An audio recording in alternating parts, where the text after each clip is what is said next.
कश्मीर शैव दर्शन के प्रणेता महामहेश्वर अभिनव गुप्त जी ने तंत्र सार की रचना की है। तंत्र सार के षष्ठम आयनिक में स्थान प्रकल्पन शब्द के द्वारा आड़व समावेश बाह्य विधान की चर्चा की है। गुरु कृपा से यहाँ प्रस्तुत है। प्रथम भाग षष्ठम आयनिक का आप सुन चुके हैं। भाग 2 देखिए। वर्षोदय का महत्व कई दृष्टियों से, साधना की दृष्टि से और व्यवहारिक दृष्टि से वर्षोदय पर ध्यान केंद्रित करते हुए यदि आपका इसमें ध्यान लग गया और समझ में आ गया, अगर यह जीवन में उतर गया तो ये बहुत बड़ा काम, बहुत बड़ी बात होगी, क्योंकि साधना की सिद्धियां इसी पर निर्भर हैं। अत्यंत सूक्ष्म समय में साधना सफल हो जाती है। जैसे सिद्ध मंत्र यदि मकर संक्रांति में किए जाएं तो वे सिद्ध हो जाते हैं।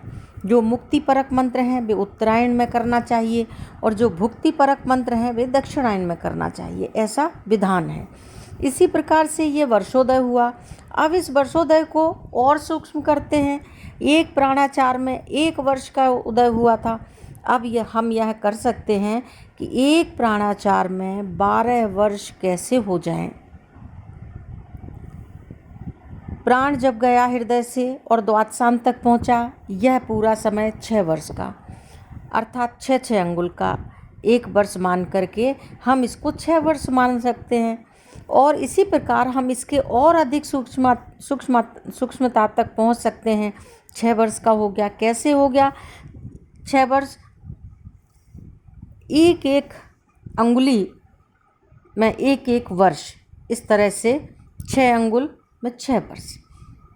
6 वर्ष पूरे हृदय से लेकर प्राण को द्वादशांत तक लगेगा। जब 1 वर्ष 6 अंगुल के परिमाण में होगा तो आप जान जाएंगे कि सूक्ष्म कितना परिमाण हो गया। इसी परिमाण को और सूक्ष्म बना सकते हैं और ये हम 60 वर्ष का भी कर सकते हैं। साधक एक प्राणाचार को 60 वर्ष तक जीते हैं। यहाँ तक है पहुँच मानव शरीर की और मनुष्य के योगियों के ध्यान की। योगी लोग एक प्राणाचार को 60 वर्ष के बराबर मान लेते हैं, मानकर प्राणाचार करते हैं, क्योंकि सूक्ष्म मान उतना ही हो जाता है। इसका तात्पर्य यह है कि हम वर्ष के मान को प्राण के साथ जोड़ दें और उसके साथ अपना ध्यान केंद्रित रखें तो ये काल क्षय हो जाता है, काल सूक्ष्म हो जाता है, क्योंकि काल के प्रत्येक हिस्से में वही काल मौजूद है। ये बात आप समझ लीजिए। फिर से बात बहुत गहरी है। जो पिंड में है वह ब्रह्मांड में है। यह बात कहने की आसान है पर है बहुत कठिन। अर्थात जो एक दिन में है वही एक क्षण में है, क्षण में वही पूरा दिन है, क्षण में वही पूरा वर्ष है, क्षण में वही पूरा 100 वर्ष है, क्षण में 1000 वर्ष है। यदि हम क्षण को उस स्थिति तक अपने चित्त को लगा सकें, वहाँ तक पहुँच सकें, जो यह शिव की कृपा होती है, गुरु की कृपा होती है। और ये गुरु भी ऐसे वैसे गुरु नहीं, सिद्ध गुरु जिन्होंने विधि बताई है। ये विधि अत्यंत पवित्र है और आप जब ये जान लेंगे तो आप समझेंगे कि जो योगी उच्च कोटि के होते हैं, जिनको इस प्रकार की दीक्षा होती है, वे अपने क्षण में कई वर्ष व्यतीत कर देते हैं। उनका ध्यान, जो कहते हैं 10 वर्ष लगा, 60 वर्ष लगा, तो ये अपने ध्यान को वो 1 कल्प तक ध्यान में जा सकते हैं। समय के सूक्ष्म भाग में उनके पहुंचने की स्थिति हो जाती है। आपने यह जाना, यह पवित्र विषय है, इसको जानिए और जानकर समझिए कि यह संबित है जो काल के रूप में व्यक्त है। संबित वही हमारे शरीर में, सबके शरीर में व्याप्त है। हम इस संबित रूप को जानें, अनुभव करें, बार बार अनुभव करें, क्योंकि ये प्राण जो हमारे शरीर में धड़क रहे हैं, हम सांस ले रहे हैं, प्रश्वास ले रहे हैं, इसका हम अनुभव करें। जब हम सूक्ष्म अति सूक्ष्म अनुभव करेंगे तो हम शिव का साक्षात अनुभव करेंगे। यह आनोपाय की विधि हुई और हम आड़ाय योग में पहुंच सकेंगे। अब इस तरह से आपने देखा कि आणोपाय के रूप में स्थान प्रकल्पन क्या है। यह स्थान प्रकल्पन काल और देश के मार्ग को जानना है। इसी को कहते हैं कालाध्वा, देशाध्वा। कालाध्वा के 3 भेद हैं। हमने जाने वर्ण, मंत्र और पद, यह सब काल में स्थित हैं। इसलिए हमने काल के सूक्ष्म भेदों का अध्ययन किया और अध्ययन करने पर हमने जाना कि मासोदय किस प्रकार होता है।